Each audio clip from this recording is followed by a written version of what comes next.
Welcome, everyone. I am Margaret Brodkin, and I am the Director of Funding the Next Generation, which I started about 5 years ago in an effort to help people around the state, coalitions, public officials, advocates, do some of the kinds of things that I was able to lead and participate in San Francisco, namely starting the state's first dedicated children's fund and helping people get local dollars for children, which was very successful. I was the director of Coleman Advocates for Children and the head of the city's Department of Children, Youth, and Their Families. And we are providing help and support to coalitions all over the state, technical assistance, learning opportunities, etc. And now I want to go to the next slide. Okay, so just to get everybody in the right mood for this, I don't want to minimize at all how serious what we are all going through now is and what a crisis it is. I like to think that a crisis does offer opportunity. The last time we went through a fiscal crisis in the recession, what happened was we funded police and fire and law enforcement and probation, and basically our human services and services to vulnerable populations really suffered. We have a chance to change that narrative. Greater and greater number of people are aware of all the inequalities that are so present in our communities.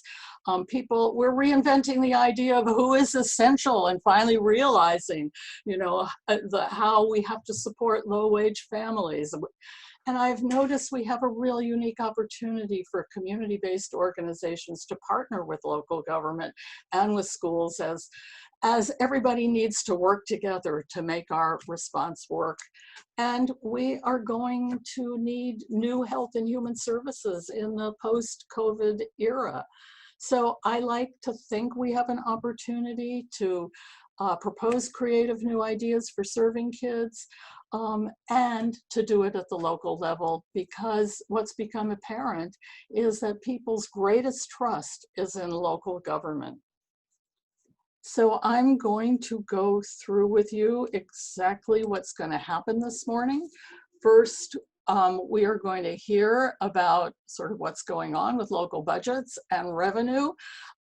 This will be sort of coordinated by one of the dearest public servants ever to set foot in San Francisco. Ed Harrington was the controller. He was also head of the PUC. He has a national reputation. He is the former president of the government finance officers of the United States and Canada, and he has been a partner in funding the next generation. We are also honored to be joined by Michael Coleman, who is the leading expert in local public finance in California, Nick Romo with the California League of Cities, and Ben Rosenfield, who is the current controller of San Francisco, and who, like Ed, is also a dearly loved person, and who I have affectionately sparred with over the years, and somehow he manages to keep everybody respecting and liking him. So then we will hear examples of local advocacy. We have two people from San Diego who have led a campaign to get childcare for essential workers. We have Monica Maras, who is representing the Sacramento Kids First Coalition, and who also works with the Latino Coalition for a Healthy California. And we have Chris Tsukita, who is head of all the children's providers work group in San Francisco, who is going to tell us what they're doing to make sure we protect children and youth. And lastly, we need to welcome our partners at 50+1 Strategies, Nicole Durst, who is the co-founder of it. It's become the leading political consulting firm in San Francisco, in the Bay Area, and they work all over the country. And Nicole got her start as the staff to the Youth Commission in San Francisco. She then became part of the Obama political campaigns. And now she is back and has been back and is one of the stars of our local political consulting firms in the Bay Area and throughout California and elsewhere, including Wisconsin. And she will be joined by Salim Zamet, who is also a co-host, and he's the technical consultant for this effort, and he will help us as we think if we have technical problems, and he's the Vice President of Digital Work at 50+1 Strategies. Now I'm going to turn this over to Ed Harrington, who is going to talk about the money. Ed. Thanks, Margaret, and welcome everybody. You know, we've been doing a lot of training and a lot of discussions with advocates over the years about how to get more money to improve services and to expand services and do all kinds of things related to children and youth. The world may be a little bit different this year. That now that we need these services even more than ever, we probably will have less money to go ahead and spend on those kind of services. And so we wanted to give everybody kind of a realistic view of what's out there in the world so that when you get involved in your discussions, and I'm sure you will get involved in budget discussions this year, you'll have at least more ammunition and more background for what to be thinking of. We have asked this next group of speakers to kind of take out their crystal ball, because nobody really knows what's going to happen, but a bit of a crystal ball with, you know, some intelligent folks really to talk about, you know, what's happening now with revenues, what we think may be happening over the next year or two, depending on how long anybody wants to guess, and whether we think that things will be getting better soon or later, or just the whole outlook of where things are, and what kind of impact that might have on cities and counties in California. We also know that people are heavily dependent on federal and state government, so we're going to get their ideas on what they think may be happening and flowing down from federal and state kinds of activities also. And finally, some cities and counties may be looking at pushing back the budget discussion this year, or having an interim budget and reopening, or doing other kinds of things to keep being aware of what's happening with revenues and with the state, and incorporating that into what's going to be happening for the local budgets.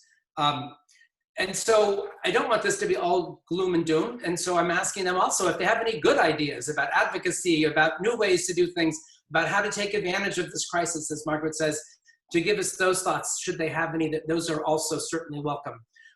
As Margaret mentioned, we have Nick Romo, who's legislative representative with the California League of Cities. He has a history of working on children and education issues. His family is all school teachers in Northeast LA. He worked for the state legislature for the last 5 years, most recently as an advisor to the Senate Education Chair, Senator Connie Leva. Michael Coleman is the creator of the CaliforniaCityFinance.com, the California Local Government Finance Almanac.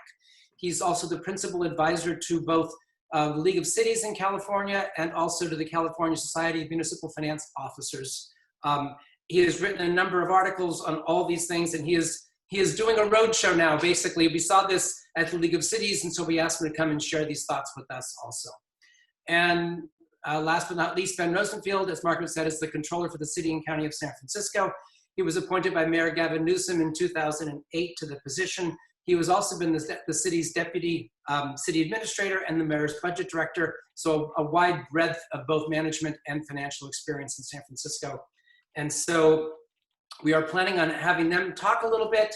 We are then having enough room at the end of that for some kind of conversation, question and answers. So while they're talking, if you have questions that come up, go ahead and put them into the chat room, and we'll monitor that, and we'll ask your questions at the end of this discussion. And with that, up first, start with Nick and Michael. Oh, thank you, everybody. Thanks for having us. Let me share my screen and we'll get going.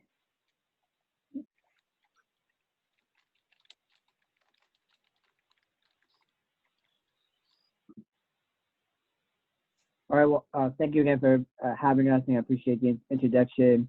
Just for landscape purposes, today we're talking about the city fiscal impact on California cities.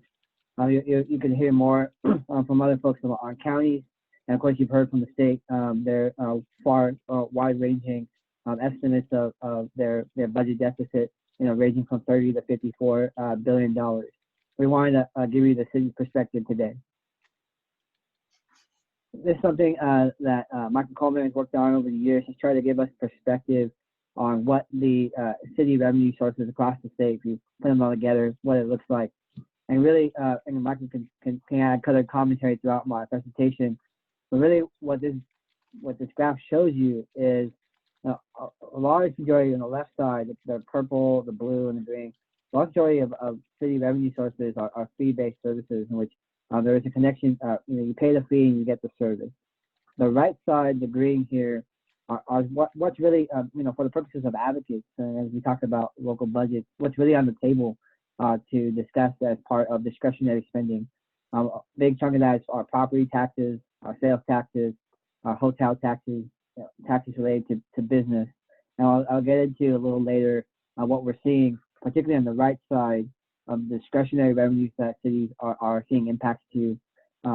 Those are the hits that we should all be focusing on in terms of what's on the table, what's left in the next year, the next 2 years over time to really discuss how to serve the folks you'd like to serve. Michael, any commentary there? We're like baseball commentary today. Yeah.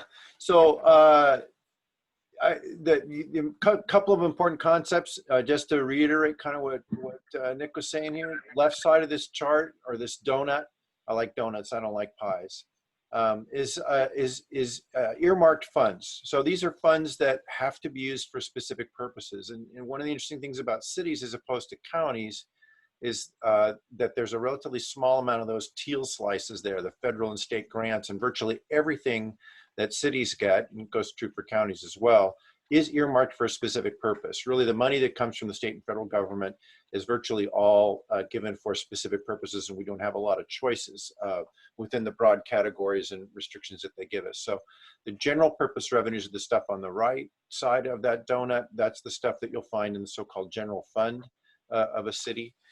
This donut's going to look quite different if you're a county or a special district. Different types of revenues there.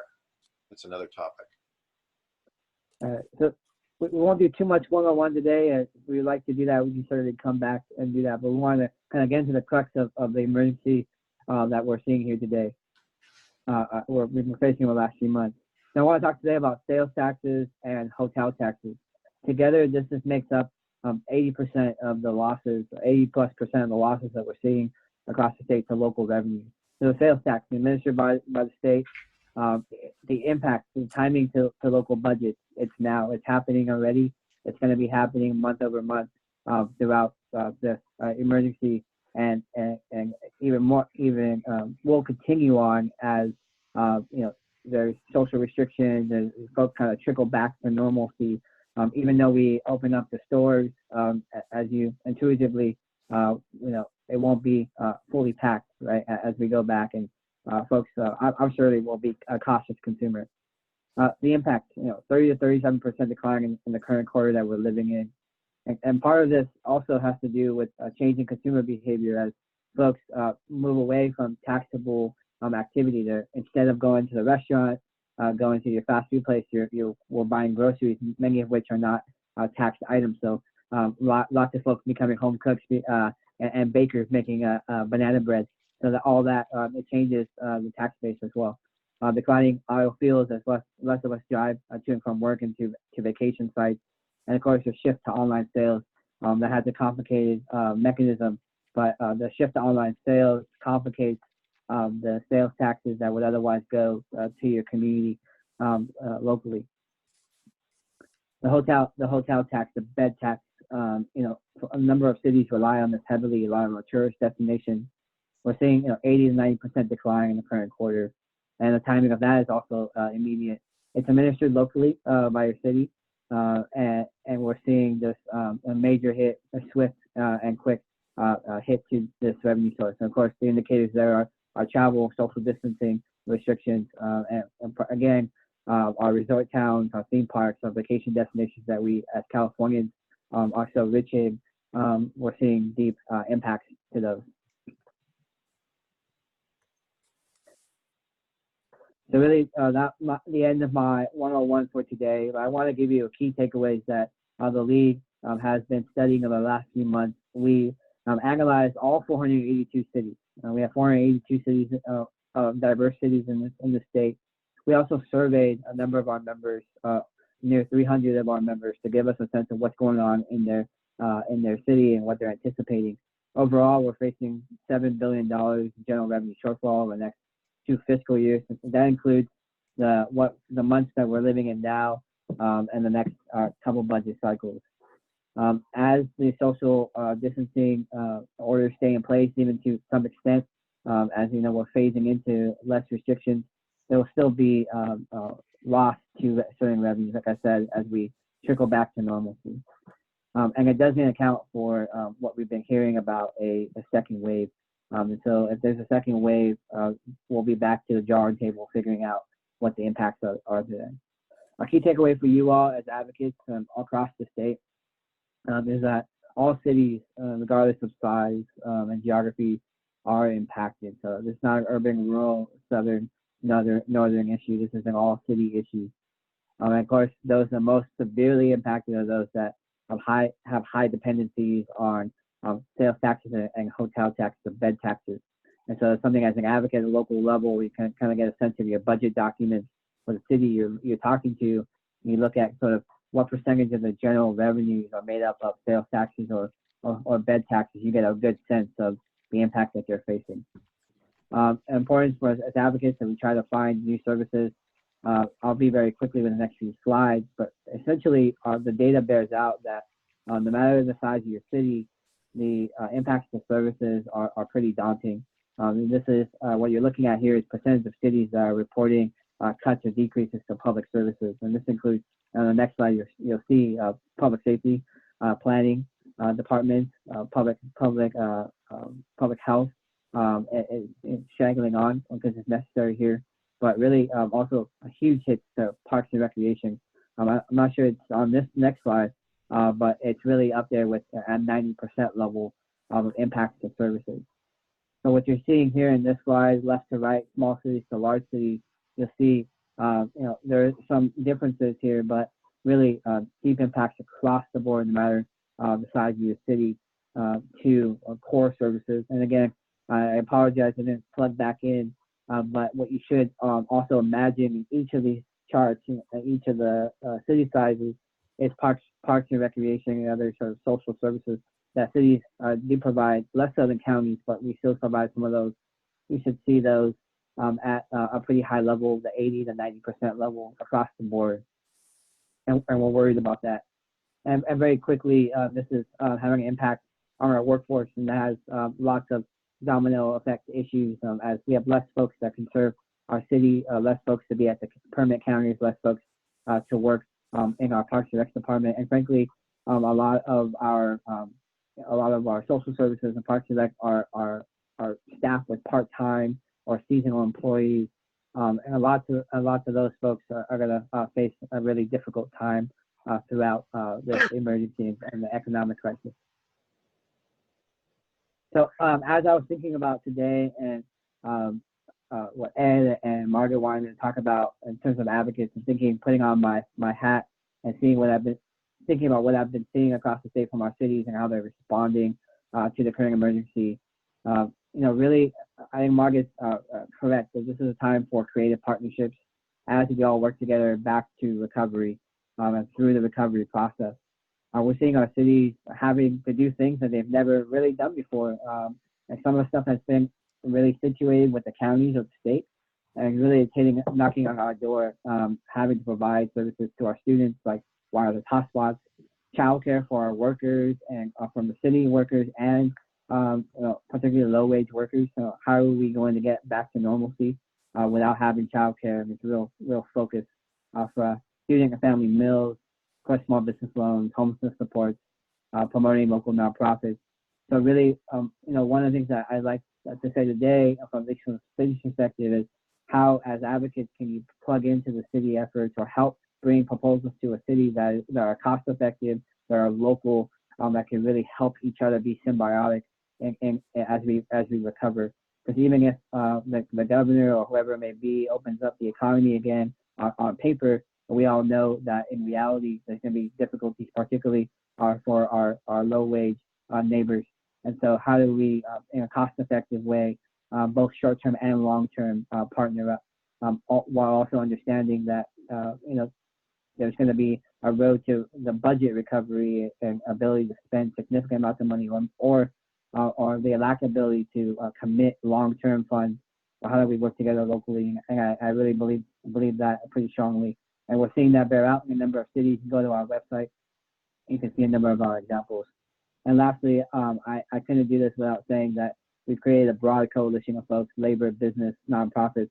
If you'd like to go check out what we're doing and help us, really, our approach here is we're going to the state asking for $7 billion of funds. We're going to Congress asking for $1 trillion, $500 billion of that to cities and counties, really saying we need the money back home. We need stimulus. We need funds so that we can do the work.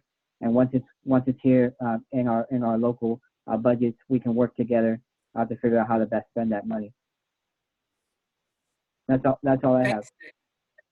Thanks, Nick. Michael, do you have anything to add? And also, if you have any thoughts about how this might affect counties besides cities, and also kind of how long we're looking, because the slides there were kind of what's happening in the current quarter or two. Do you have any thoughts about going out a little further than that? Yeah, to take your second question first, every day I'm having meetings and conferences, and every day there's new information, things are changing, we have new insights. As you know, it's as difficult to predict what's going to happen with COVID and how that's going to transpire, and then we get affected by that, of course, and how the revenues roll out from it. For example, it may be that we open up the restaurant sector in a community for limited seating, but that doesn't mean people are actually going to go there.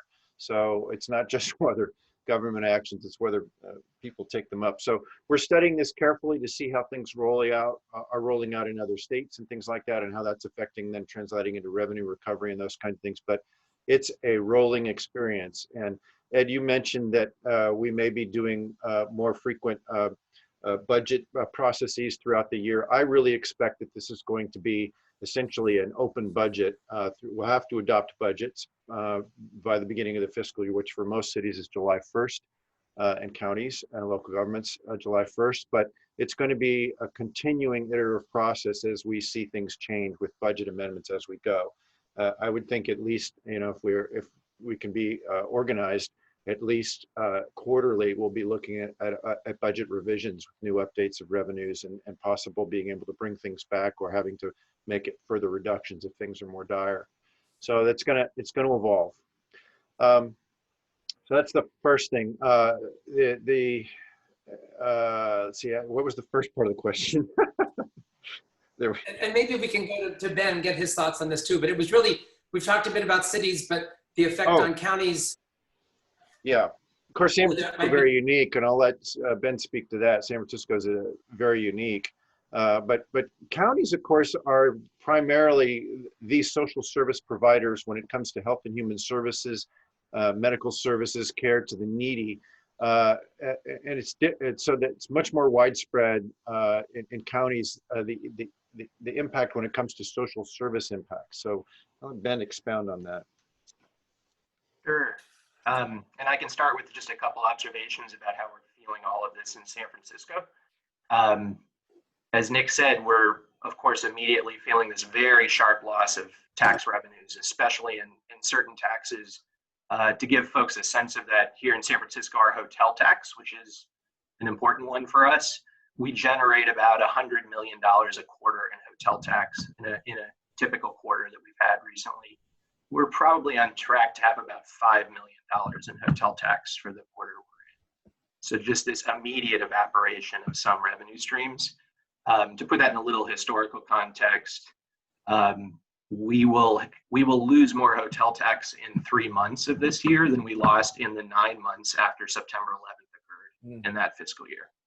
So just really profound immediate impacts. And of course, those are being driven by the public health emergency and the required public health response. And so to your question, Ed, kind of looking ahead, I think what's increasingly apparent to us and others kind of looking at this world is while we're talking about reopening now, we're going to reopen into a new normal where the virus will be present in our communities for the coming 18 months, let's say.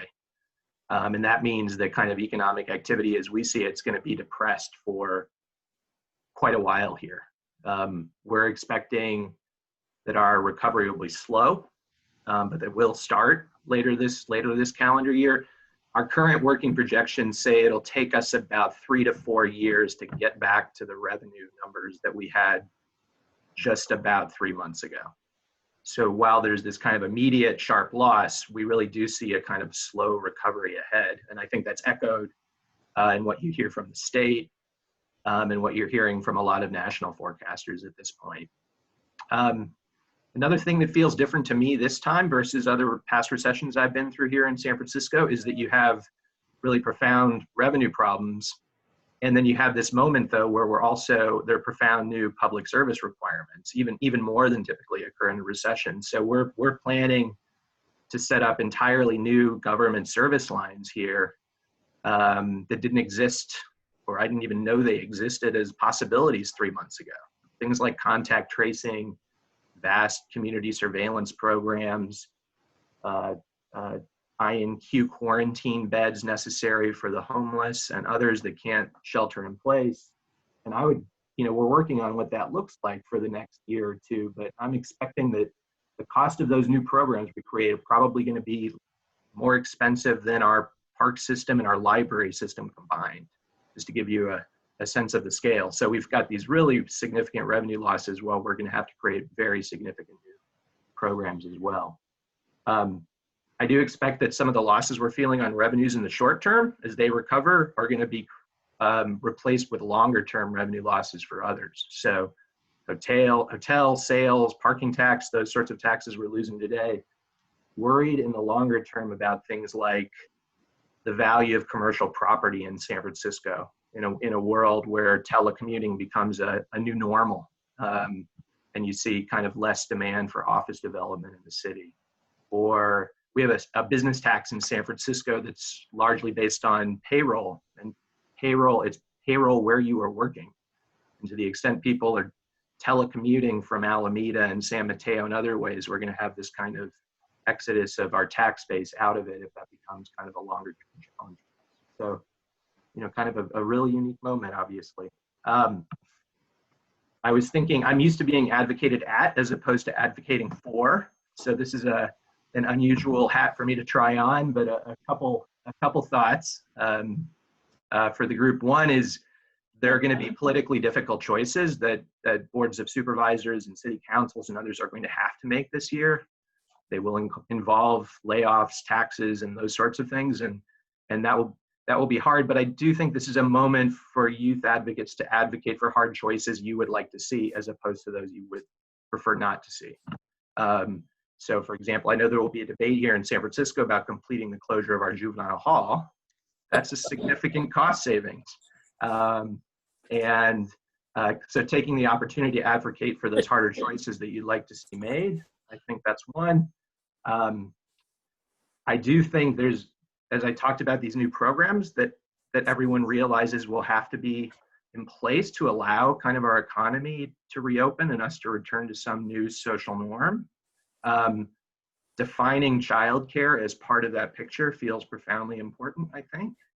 So, as we talk about new taxes or coming up with funding strategies to fund contract tracing, surveillance, and other things, the importance of childcare to permitting the economy to reopen is convincing to me, and I think it's an important point to make. It's not going to be a year where everything is getting smaller. There will be growth of certain services required to adjust to this new normal, and kind of defining your issues into that bucket, I think, would be one suggestion. I can kind of pause there. Can you also mention what you're planning on doing for your budget this year, Ben?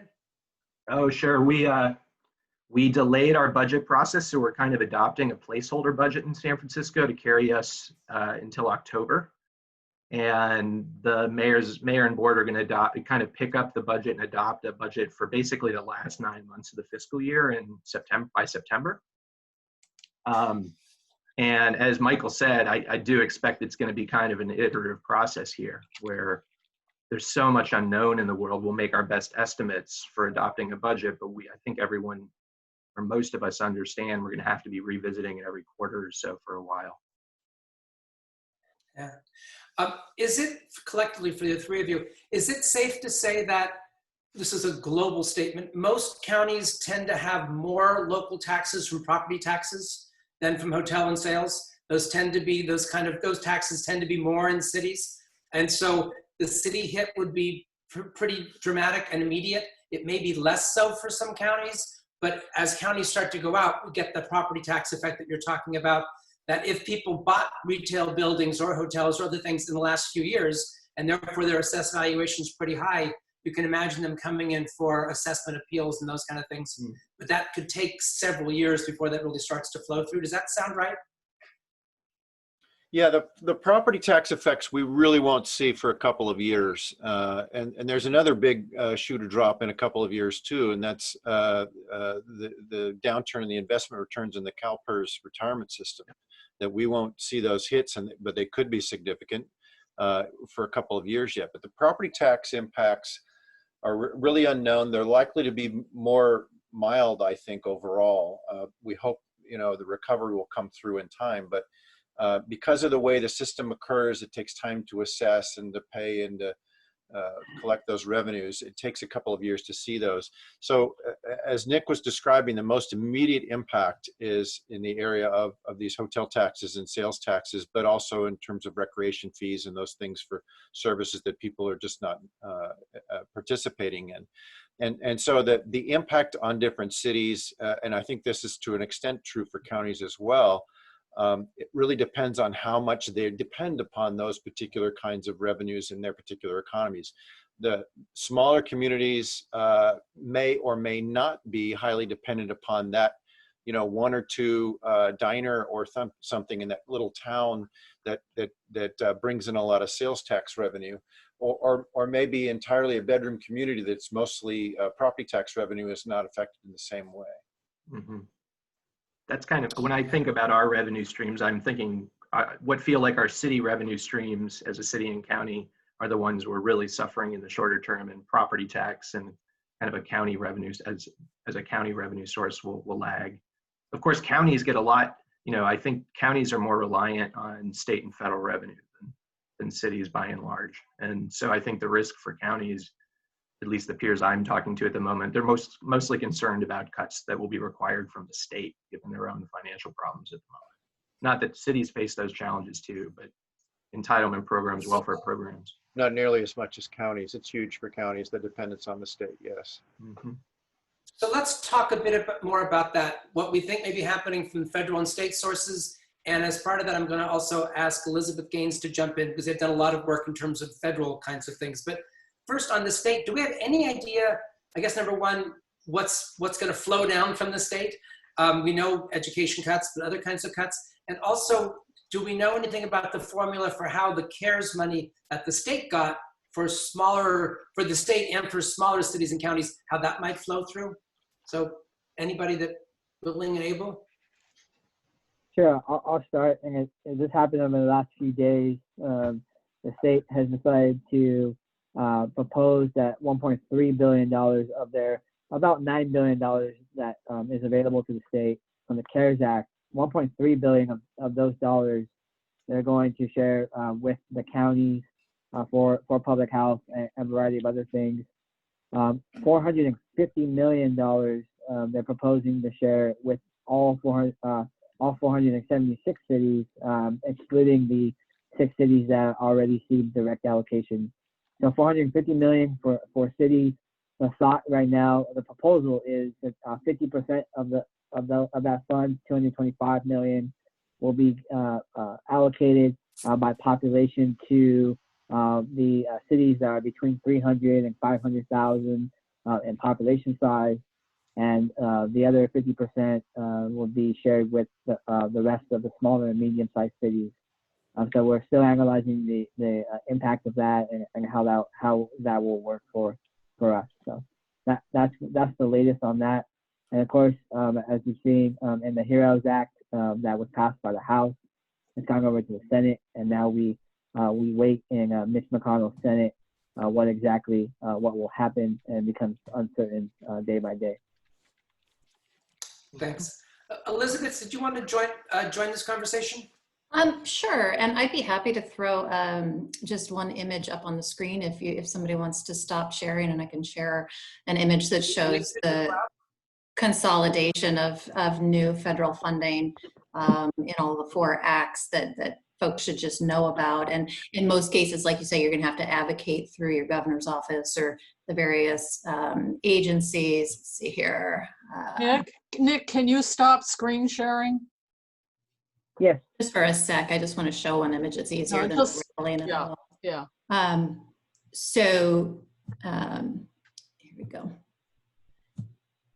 So this is the list of federal funding streams that we've been able to identify that either through the CARES Act or one of the other congressional acts or through the PPP, et cetera. And then, you know, some of these agencies are just putting emergency funding out. So folks should just know about this. And, you know, I mentioned in the chat CDBG and CSBG, Community Development Block Grant, Community Services Block Grant. Those are both pretty flexible and typically going to your cities or counties. And then the other thing I would say is we put this guide together that has a bunch of the new flexibility with funding streams. So a lot of those federal and state funding streams that once came with lots of really strict rules and guidance have some newfound flexibility, so they might be able to be moved over. One other thing I would just say is that after the 2008 recession, what we saw is with the big ERA funding that came into states, that when we did fiscal mapping, and Ed has talked to y'all about that a bunch, but when we've done that and followed the years after the recession, what happened was those federal funds really ended up supplanting a lot of the state and local funds. And so how do we keep our eye on that and make sure we're getting our states and our communities back up to that level baseline as quickly as we can? So just remember that the federal funding that comes and backfills in some of these spaces might be something you need to make sure you get back up to speed on as soon as you can. Thank you, Elizabeth. And thanks to Nick, Michael, and Ben. You're certainly welcome to stick around for the rest of the conversation, but we're going to be going on to the next part of it. For those of you who have asked some questions in the chat room we haven't gotten to, we'll record this and we will come back and go through and see if we can answer those in emails or other kinds of things to make sure you get the information. But all of this is being recorded, so you'll have a chance to see the entire presentation or share it with others. And with that, back to Margaret. Thanks again. So that was wonderful, and thank you especially, Ben, for all the advice, because we are going to help people take it, to help our counties and cities make hard choices, and basically help the, understand that defining the work of helping families and children and childcare through our FRCs, through our centers, through our youth services, is really going to help our cities achieve their new goals. So now we have some wonderful examples of the kind of advocacy that people are doing, and these are the 4 people who are going to be speaking. We'll first hear from our San Diego group, Laura and Courtney. Then we'll hear from Monica Mars, who is with the Sacramento Kids First Coalition, and then we'll hear from Chris Tsukita, who is with the San Francisco Providers Working Group, 3 different kinds of strategies. So I am going to stop screen sharing and turn this over to Laura. There we go. Hi, everybody. Thank you so much. We're looking forward to telling you our story. That first part of this conversation was sobering, grim, And obviously there's a big reset in our thinking about the direction of advocacy for kids and families. But San Diego has a good news story to share, so hopefully we'll provide a little bit of uplift, and I'm going to share my screen so that we can show you some artifacts of the work that we did.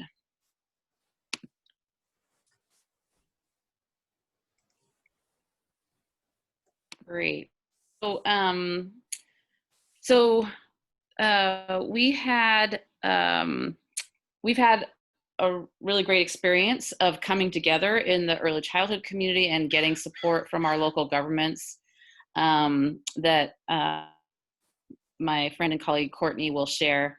But there was a lead up to it that set the groundwork for what happened in the last couple of months. And so I just wanted to provide a little information about that. So in the year leading the BC before COVID, and in about the year leading up to it, a couple of really important things happened. And I will say a lot of what happened before COVID was catalyzed by, for San Diego, a large gift to our local community foundation of about $15 million, which they started distributing. And it helped us come together and helped us put more energy around advocacy for early childhood.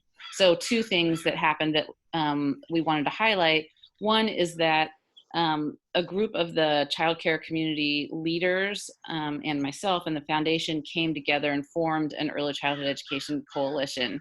And in that coalition, we were gearing up for advocacy to replace some of the lost funding from our local First Fives investments in quality. And we had brought Ed and Margaret down to San Diego back when you could travel. And they had really mobilized us in thinking about how we might advocate for a local funding measure for children and youth in San Diego. So very catalytic and energizing in that time. In addition, the foundation and my organization, the San Diego Workforce Partnership, put together a report and a press conference, and the report is online at childcare.workforce.org, that helped elevate the attention and focus on childhood with a specific angle of elevating how important childcare is to the current workforce and to the current economy. And so this report, which I encourage you to look at, even though the data is no longer, not exactly the same context now, but the main points that through this report are still germane. In fact, are even more important to people, as all of our understanding, beyond those of us who already were advocates, but a collective understanding of how essential childcare is to people's ability to work has been just in our faces. It's on our screens during our Zoom meetings. It's showing up in national media. It's showing up in local media. And so these points that we were making about the struggles of our local childcare system, it feels to people like they're coming home to roost. And the points that we made about the impact on the economy, this was one that really resonated for people about female labor force participation being especially low in San Diego. And the analog in the COVID context is that these struggles with childcare and schools being closed really are landing heavily on women, and it's causing all of us to worry about women's ability to go back into the workforce as the economy starts to recover. And we really made sure in that report to highlight for people that there are actions that need to happen here in our community. We had 2 city council members as presenters at our event on January 30th, as well as a county supervisor, and we emphasized local responsibility and local action in the context, even given that we needed the state and the feds to take action as well. So all that was percolating in people's minds when COVID hit, but the collective feeling and the collective commitment to the issue enabled us to quickly respond to the COVID situation as a community. And I'm going to let Courtney pick up the story from here. Thank you, Laura. And thanks all. We'll only have like 4 more minutes, so get Okay. to the success. So get to the success.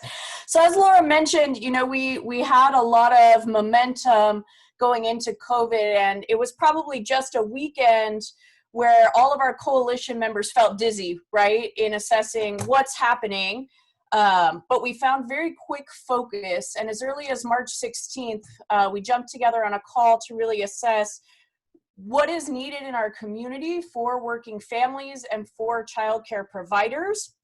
And then how can we help our local governments make informed, expedited decisions for both working families and childcare providers? So we got to work quickly in our emergency childcare task force. We were an ad hoc group. We had no authority, but we spoke with it anyways. The group included providers from centers, family childcare providers in Title V, preschools, the R&R, our 2 APs, philanthropy, local planning council and county office of ed, our first 5, the workforce partnership, UDW, and then we have connections to local elected officials teams. We also helped stand up the county's child care disaster commission. To give you some context, our local governments have never invested and never really thought much about small humans. Our emergency action plan for the county was evidence of that. We had 19 pages dedicated to animal care and 0 pages dedicated to child care. At one point, a county official suggested that we just use the animal care plan and insert the word child care because children need water and food just as animals do. I kid you not. So we got to work quickly. We were organized, we were ready, and we made it easy for local governments. Next slide, Laura. We knew that essential workers needed care, and we knew this because we were doing constant dialogue with our hospital administration and then formed a quick relationship with SEIU, United Hospital Workers. And these 2 agencies became close allies in our work for our advocacy engagement, which became a main focus of our task force. We got to work submitting state recommendations, and then we drafted a local proposal that lives on our San Diego for Every Child agency page.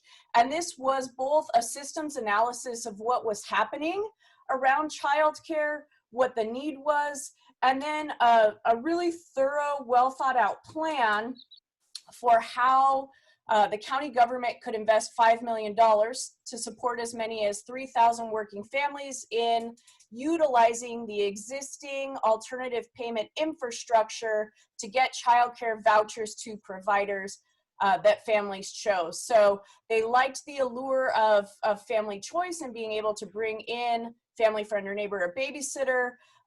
They liked that it was expedited service to these families.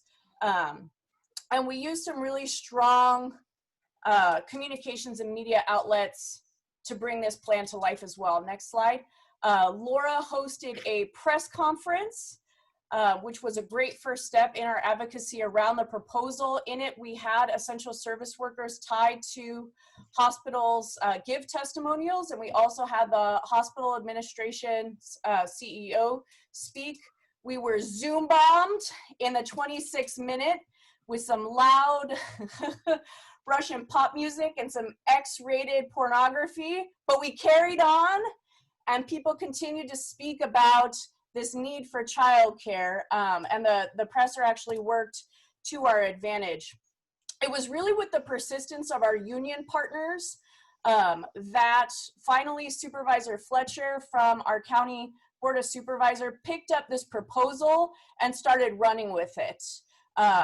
He has not formally dedicated himself to children or youth, but with the persistence of the unions, he got interested and is still interested, which is exciting. Within 2 weeks of picking up the proposal, he brought it to a board of supervisors vote. The funding mechanism was positioned to be the CARES funding that San Diego County received. And going into the vote, we really weren't sure we were going to get the 4 required yeses. So we were on edge. We were speaking to as many staff as many times as we could. And we rallied a beautiful array of speakers into that board meeting. It was our union partners, the Hospital Association, San Diego Fire Officers or Police Association, firefighters, APs, R&Rs, providers, workforce partnership, and they all spoke to the importance of funding for childcare vouchers to essential service workers. And as it came to dialogue from the supervisors, it took a twist, an unexpected change of fate, which was resoundingly, this is great, it is needed, but $5 million is not enough. So they put a contingency to it to say we unanimously pass this with the contingency that the city of San Diego also invests $5 million of their dedicated CARES funding. So we went from advocating with 5 supervisors to quickly pivoting to advocate with 9 San Diego City Council members and the mayor's office. But fortunately, Supervisor Fletcher was in close communication with the San Diego mayor's office, and the mayor was favorable to this challenge of a match of the $5 million. So quickly, we heard a favorable progress from the mayor's office. Our 2 APs worked closely with them to bring the contract forward. We worked closely with those offices to ensure that we had at least 5 of the required votes. And just this week at Tuesday's city council meeting, the city's $5 million match was also unanimously approved. So within about 6 weeks' time, we went from having 0 local investment ever in San Diego County to having an unprecedented and first-time $10 million investment in working families and childcare vouchers. Okay, thank you guys. That is an inspiring story, and I I hope people are inspired by it. And can you stop screen sharing now so that we can turn the screen over to Monica? Yes, working on it. Stop share. There we go. Monica, are you there? Yes, I am here. Can you hear me okay? We can hear you. Okay, awesome. And we're a little behind now, so I just urge people to be aware of that.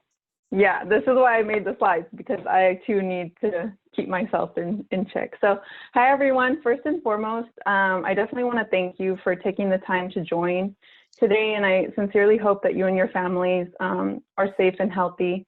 So my name is Monica Ruelas Mares, and I am the Collective Impact Coordinator at a statewide nonprofit called Latino Coalition for a Healthy California. But I join you here today as a member of the Sacramento Kids First subcommittee, and I'm also a Sacramento native. So I'll speak a little bit about the relevance of that for my participation in Sac Kids First. So today's discussion, just to kind of outline everything for myself, I'm going to talk a little bit about what it means to have skin in the game, and I'll explain that a bit later. The momentum that we were building after the March election, because our ballot measure was on the ballot in March. The number 44 and its relevance in regards to the number of organizations we were able to get to sign onto a letter where we were urging the mayor to fund youth programs. Distance advocacy efforts, and also a take-home message of regeneration in these really unprecedented times. And, you know, I think we have to understand that everybody's really experiencing the pandemic, but it's also important to remember that we experience it at different levels, because some of our community members are already started with not a lot of support. So with that, I'll go into today's discussion. So what I mean by skin in the game is that Sac Kids First Coalition does really resemble a lot of the diversity that you would see coming into Sacramento. So we have youth and adult allies, you know, working together really closely. We have Sacramento native folks that are involved in the campaign, a lot of youth that are born and raised in the city involved in this campaign who worked really hard to gather those signatures in order to get this measure on the ballot in March. But we also have a lot of folks who maybe aren't native to Sacramento, but they do a lot of work locally here in the city. It just so happens that we are, you know, in the city, the capital of California. So that means that we have access to those statewide nonprofits, but also to those local CBOs. So that is very unique to Sacramento. And for myself, I just want to reiterate, as a Sacramento native, and really learning about civic engagement and how it really impacts the way that we experience our neighborhoods, the way that we experience our schools, the way that we experience social, emotional supports, whether that be from the community or institutions that we are a part of. I think it's really important to remember that our personal stories also have a lot of impact when we walk into the city hall rooms and we talk about how we as youth have been experiencing. And be reimbursed. Oh, sorry, I don't know if I my heard. understanding though is you can't do that through your personal. Oops. Sorry. I think, okay, thank you. Yeah, so as I was saying, it's just really important to give youth the opportunity to show what their experience has been, especially if we're advocating for youth funding. We really have to tap into the community and know what it is that the youth in that community want. So now I'm going to go a little bit more in depth into the conversation about how we have been continuing to build our momentum with the coalition, even after, quote unquote, having, you know, lost in March. Our ballot measure did not pass, but we have been pretty persistent in being able to stay engaged with our coalition members. So a little over 2 weeks after the election, the stay-at-home order took effect. And the Sac Kids First Committee gathered the coalition members via Zoom, and we met. And we talked about, you know, how everybody felt after the election. And obviously there was, you know, some grief in having had a loss, but there was also a feeling of we can't really stop here because youth funding is going to be even more important now that it was evident that schools were not going to be reopening. So of course, there were mixed feelings about continuing to engage with the mayor and his staff, as well as the council members. But I think that the overall sentiment was that we had to be pragmatic because we knew that we couldn't just give up and say that, okay, well, we lost in March. Well, now what do we do? So having those built relationships with the coalition members over the last couple of years was really essential for us to continue and to reach out to them and let them know, like, hey, we're not giving up yet. You know, do you want to continue to join us on the fight for youth funding? So after this meeting, we reached out to a council member ally that we've had who has really been championing Sac Kids First and our mission at the city council board, and as well as to the mayor. So this turned into scheduling a video meeting with the mayor himself and his staff, which leads me now to the conversation about the number 44. So in 3 days, we were able to get 44 organizations to sign on to our letter, urging the city to protect youth funding. And this letter was essential in really creating visibility for our coalition again, because maybe the mayor may have thought that after March we weren't going to engage, or maybe, you know, take a pause, or because of the pandemic itself, you know, we were going to kind of sit back. But we definitely didn't have that sentiment. We wanted to continue the momentum, and we wanted to see, you know, how viable it would be to continue to have those conversations with coalition partners through this digital platform. So on April 27th, we had that first meeting. So there were about 12 coalition members, 3 city representatives, and the mayor himself.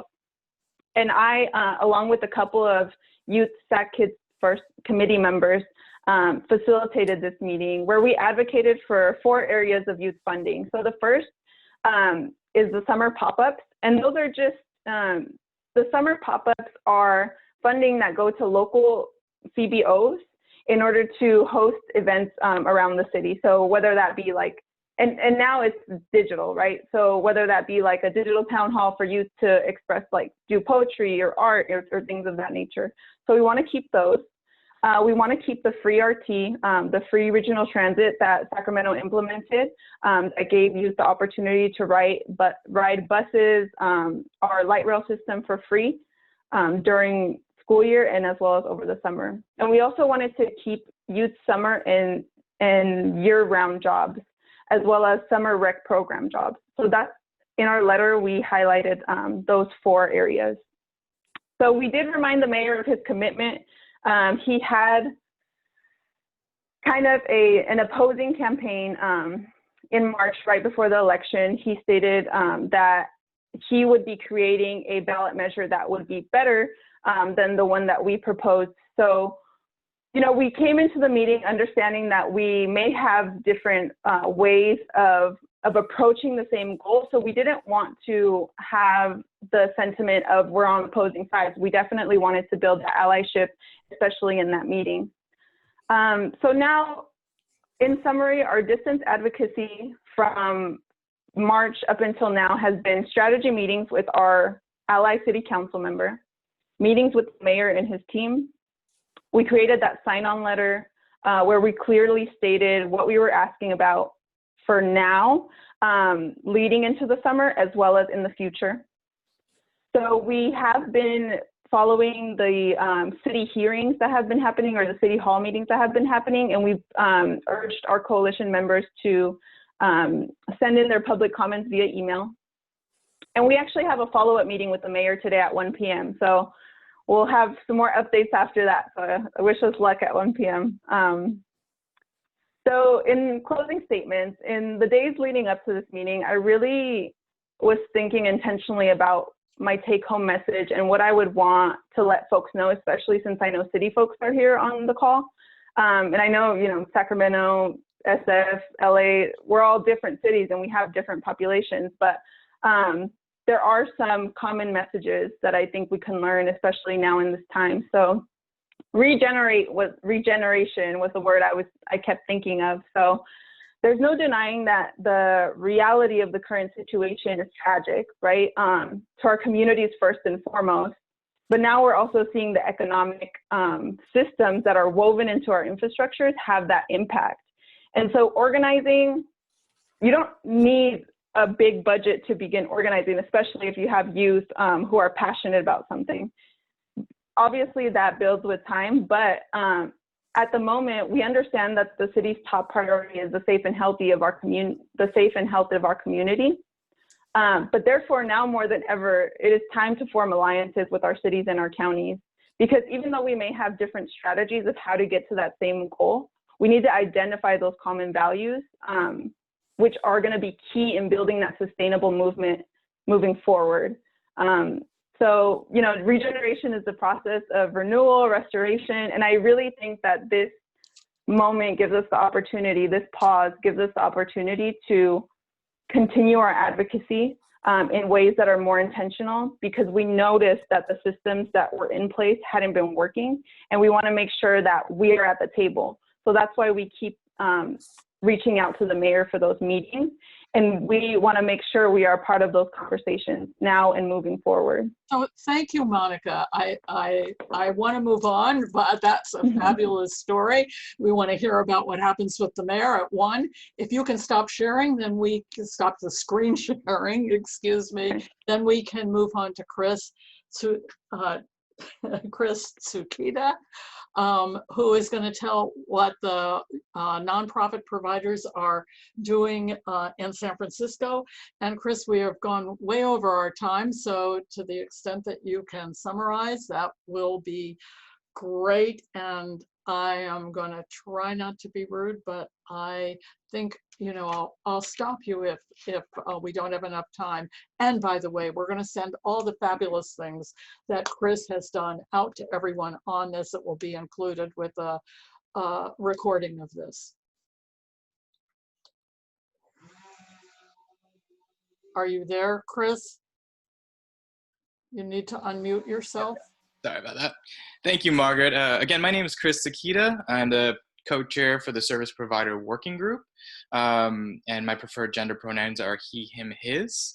The Service Provider Working Group is really a coalition of nearly 60 CBOs that provide services to children, youth, and families in the city and county of San Francisco. Our primary charge is to advise the San Francisco Department of Children, Youth, and Families Oversight and Advisory Committee, which is a best practice, thanks to Margaret, to have a legislatively mandated oversight body with a community voice. And so that's something that's certainly very, very, very important in this time that we can't be ignored. We have a seat at the table. I think it's really important to talk a little bit about the pre-COVID-19 landscape of San Francisco because it has a huge impact on how we're responding to this challenge and current crisis. One thing that is really important to note is that CBOs that do youth work within San Francisco account for nearly 7,000 of the low-income jobs in SF. And what that means is that for many of our communities and our employees, our folks are some of the most vulnerable populations, both the folks that we serve and the folks that serve them. So it's critical for us to not only advocate so that we continue services to contribute to a recovery, but also that we keep our folks protected that are doing the direct service work. In San Francisco, thanks to the work of trailblazers like Margaret, there's a significant investment in children and youth services at nearly $90 million. But it's important to note that only 59% of this is covering the total actual program costs. So CBOs in San Francisco generate nearly $66 million outside of that direct DCYF funding. And that becomes important as we kind of go into this new economic reality where dollars become much, much, much more scarce. And so, you know, as we were initially looking at this challenge, this is really a story that moves us from like technical and tactical recommendations to one that's more strategic and value-based in nature. Like many of you, one of the initial things that we were looking at was what are the gaps in service that currently exist within San Francisco, because we understood that the gaps are really going to be exacerbated by this current crisis. And so while we were in conversations with the city about our own recommendations for things the city could do to mitigate some of those barriers, there was a constant looming question of like, as we're going through this, what is the financial sustainability of your agencies as shelter in place continues?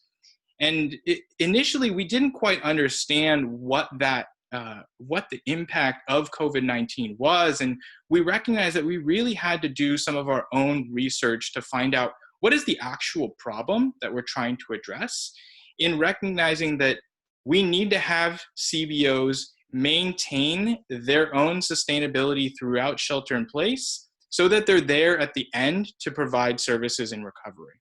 And so we worked with a group of foundations, the Department of Children, Youth, and Families, several other youth coalitions to develop a survey where we were looking at what are the impacts of COVID-19 on staff retention, program funding and revenue concerns, organizational sustainability, and what's the technical assistance and support that the department can provide during this time.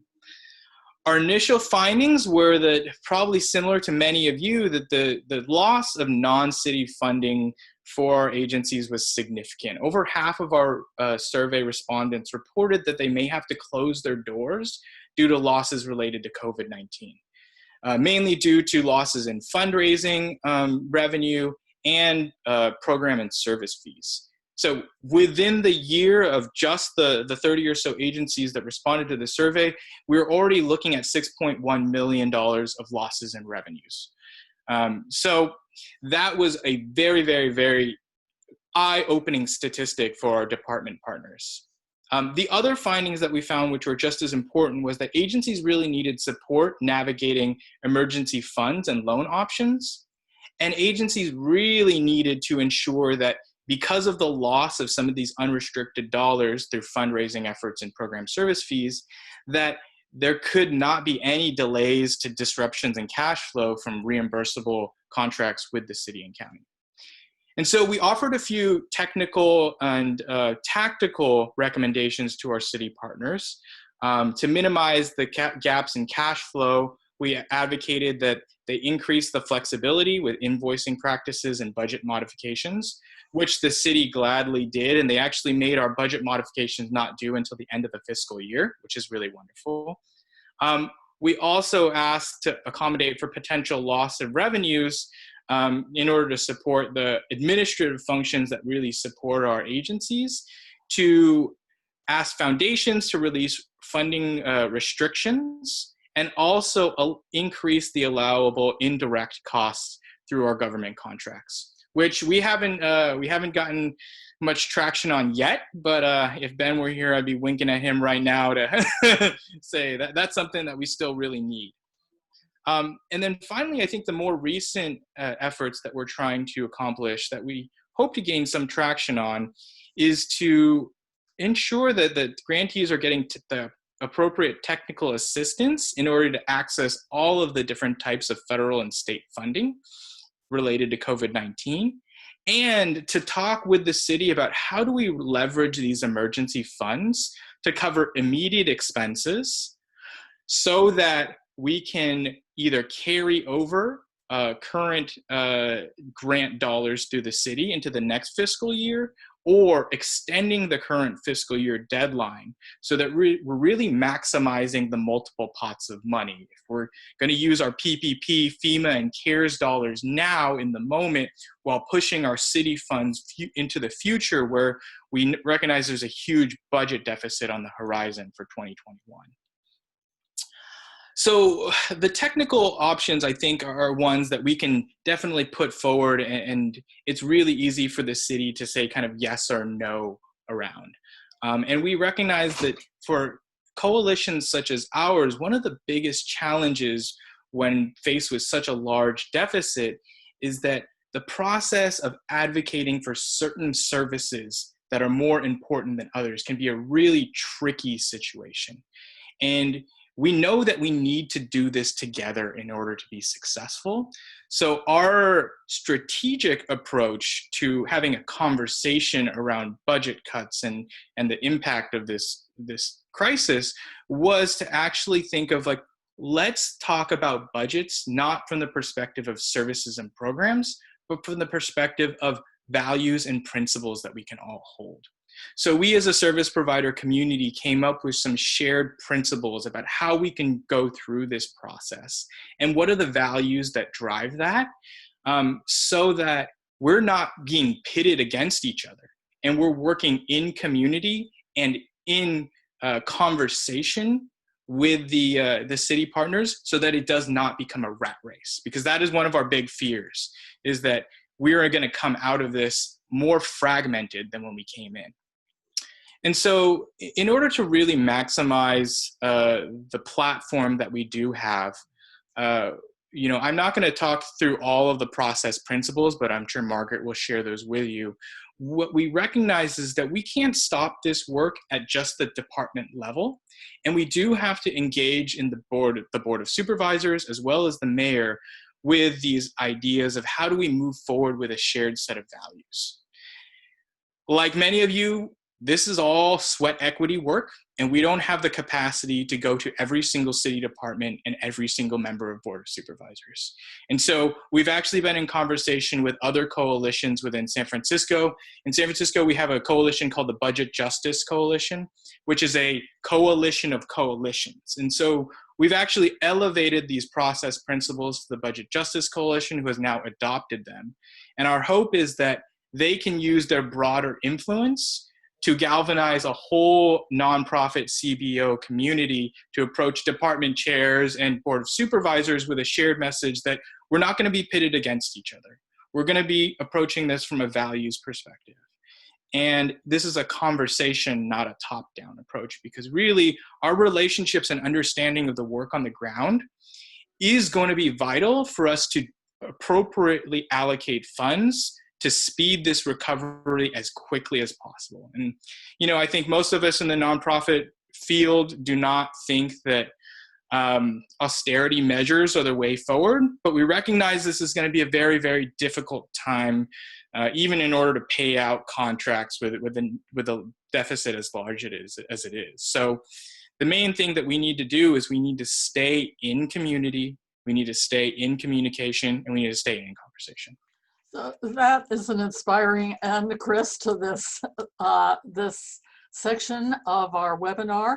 I am now going, I am now going to turn this over to Nicole and Salim to talk about some of the advocacy strategies they think will work and communication strategies. And then I want people to stay for the closing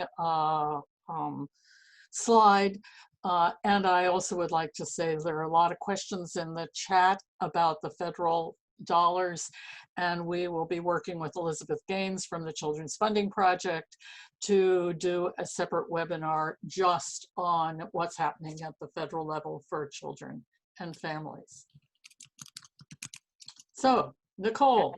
Yes, thank you so much, Margaret. And thanks everyone for joining. It's really great to see all of you. Salim, if you could share your screen and share the slides, that would be wonderful. So there's been so much great information that has come out in the last hour and 18 minutes. Like it's been a really phenomenal. So thank you to everyone, both all of the just detailed information on the impact on these budgets, as well as these advocacy examples. So I just want to highlight a couple of the things that have kind of come out and really sort of step back and think about, what opportunity does this moment give us? We know the challenge here. We know how scary this is. We know how much money we're talking about and the impact that it has in our community, but there are also some real opportunities that this gives us in order to sort of rethink how we fund children and youth programming moving forward. So I've had the privilege of working closely with Margaret over the last several years. As she mentioned, I started off as a youth advocate, did a lot of work with youth and community-based organizations fighting for money, and then have spent most of the last 15 years on electoral campaigns and how we can use the ballot to be an advocate for us. So my lens is kind of both budget advocacy, but also thinking about the ballot. So a couple of tips for everybody. The first thing is, we know that we're going to be playing defense on a lot of these budget cuts, and we've got to kind of rethink the mindset and get into more of an offensive mindset. So Ben mentioned, this is a great opportunity to rethink juvenile justice systems. This is a great opportunity to rethink the way that youth programming is funded, how our rec and park departments work. Let's really think about, if we're talking about massive cuts to youth in programming and education, how can they be restructured? City government and elected officials, department heads, they're going to be in a mindset of actually being willing to hear your big ideas in a way that they probably were not when things are going really well. So be bold, rethink the way things are done, make defense your offense. Go ahead, Salim. The next piece of this is just to play the long game. So we know that we're in a really tough position for the next year or beyond, but similar to the first point, how can we take this opportunity to rethink what do we want children and youth services funding to look like 5 years from now, 10 years from now, 20 years from now? How can we build the coalitions to be able to get there, right? There's very little that is going to be on the ballot in November around children and youth funding. A lot of people that were considering ballot measures, have decided not to because of the economic situation. That's very understandable, but that does not mean that we should not be looking at 2022, 2024. Really, we looked at some historical trends around ballot measures in recession. And if you can think about how to tie it to this crisis, how to prevent public health crisis in the future, how to think about education, how to think about childcare in a way that we've all experienced very differently during this time, it can be really successful. Go ahead. You could just click all of these, Salim, actually.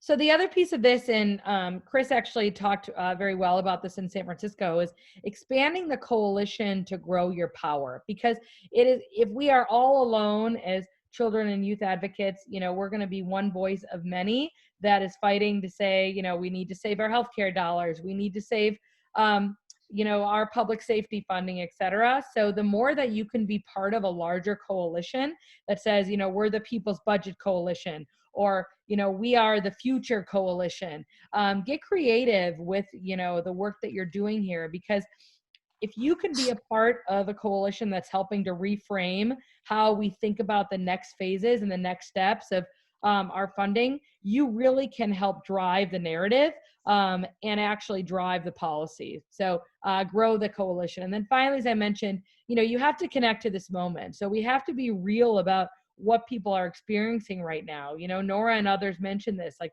the struggles people are facing without childcare, without summer camps, without youth programs. So many people are living and breathing this in a way that they haven't been before, right? So we need to take advantage of this moment and to actually leverage the difficult experiences that people are having to tell the story about the importance. People understand the importance of childcare in a more visceral way than they did before this crisis. They understand the importance of after-school programming. They understand the importance of meals at school, right? Let's make sure that we're using this opportunity to reframe the narrative. We can do it. This is going to be tough. We're in a whole new world, but we have seen a lot of great successes in reframing in the past, and we can do it again. With that, I want to just talk briefly and introduce Salim Zaimet. Salim is a phenomenal organizer and advocate, and really has helped me evolve in terms of thinking about the power of the digital space. So many of us are old school organizers, used to knocking on doors and having big community hearings and turning out people at City Hall for press conferences. But in this day especially, we've got to be thinking about how to utilize the tools online to get there. So he's going to talk a little bit about that. Salim? Thanks, Nicole. Really honored to be with all of you and to see all the great work done across the state on this key issue. So first of all, COVID is not the time to press pause, as so many people have been saying. It's the time to take advantage of the fact that everybody is online. One of my colleagues at the Sierra Club, not colleagues, but friends at Sierra Club says crisis-tunity, because every crisis poses an opportunity. And obviously this is a really bad crisis, but everybody is online right now. And that means you have the opportunity to meet them where they are and bring them onto your coalition. So that means that you need to coordinate all of your social media, all of your email programming, potentially digital advertising, your texting, your website, all towards this push to bring people into your coalition around any key actions you're driving right now, or just say, we are going to be advocating aggressively around X budget fight a couple months from now. Please join us now so you can get that info as we work on it. And the people that join you now are going to stick with you. We're seeing this across the board with all the clients we have as they're pivoting to this COVID reality and changing the way they're advocating. These people are sticking with it because they're stuck at home and don't have anything to do. And perfect opportunity to advocate for you. So here's an example from Sacramento Kids First. Jim Keddy, I think he's on the call. He started up a free Action Network account, which allowed him to send emails, create petitions, and track advocates. And he did a really great job by setting a public goal. This is obviously before they had their the letter G, and they were just SAC Kids First.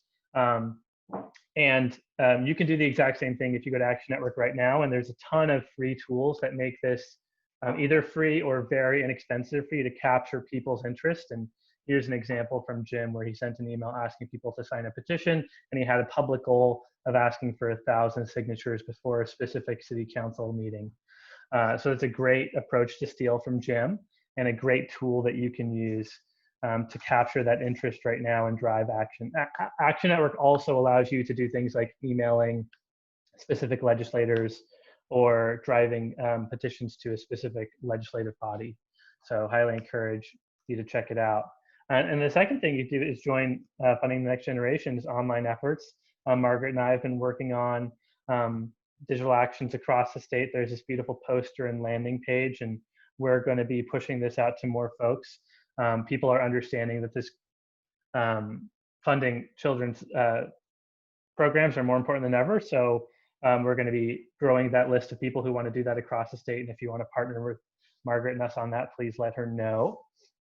And the other thing that I want to say is, like, now is a time for you to take your supporters from broadcasters to organizers. So everybody is really used to like tweeting and Facebook posting and telling their friends XYZ. But we have the opportunity right now to take it a step further and to turn folks from broadcasters to organizers, where they are actually asking their friends to take specific action, to call a legislator, to attend a Zoom meeting, and take real, meaningful, tangible action. So I'd encourage you to up the level of asks you're making of people, and give them the tools they need to advocate for you and your community. And one of the ways you can do that is by doubling down on relational organizing, which is one of the hottest buzzwords in the presidential space and across the country. Organizers are thinking through this. There's tools out there, but really you can do this for free. It's just friend-to-friend organizing that you can scale through technology by giving people a Facebook message that they can copy and paste and send to their 30 friends who live in Sacramento, or by creating a Facebook group or a Slack channel or any sort of online community that is helping forge relationships with people, which will just make them more likely to take the action you want them to take. And there's so much more we can dig into. I just encourage everybody to up their digital game right now. That's what this moment calls for. But that's all I have in the slides. Great. And I'll turn it back to Margaret. I just wanted to let folks know too that, she just put this in the chat, but we can advise, we're available through Margaret, to have conversations with you all, with our digital team around how you can think about utilizing these tools. So go ahead, Margaret. Yes, I have 100 ideas about what we need to do next. I was going to go through a summary of all these recommendations that have come up, but we don't really have time. But I think people have sort of captured most of them. And I do want to say, people have done all this work by internet. There are no more meetings. The meetings with the mayor online, the testimony online, and people are getting used to it and need to use those skills. They showed a video in San Diego online to their board of supervisors. So that is an exciting new opportunity. And I do want to say cities and counties are going to need money. And this is a time maybe you don't put your own measure on the ballot right now, but you work with your elected officials to put revenue measures on the ballot. And we are going to have our next webinar is going to be about that. And the one after that is going to be about juvenile justice opportunities during the pandemic. It's expensive to lock the kids up, and this is the time to really start talking about it, and it is not safe. So we have, if you aren't already on our mailing list or didn't sign up for this, I want to send out the recording and reports that people have talked about. So send me an email, tell me that you want to receive that. And I am so excited. It's 11:30, and thank you all for participating. And I hope it was useful to you.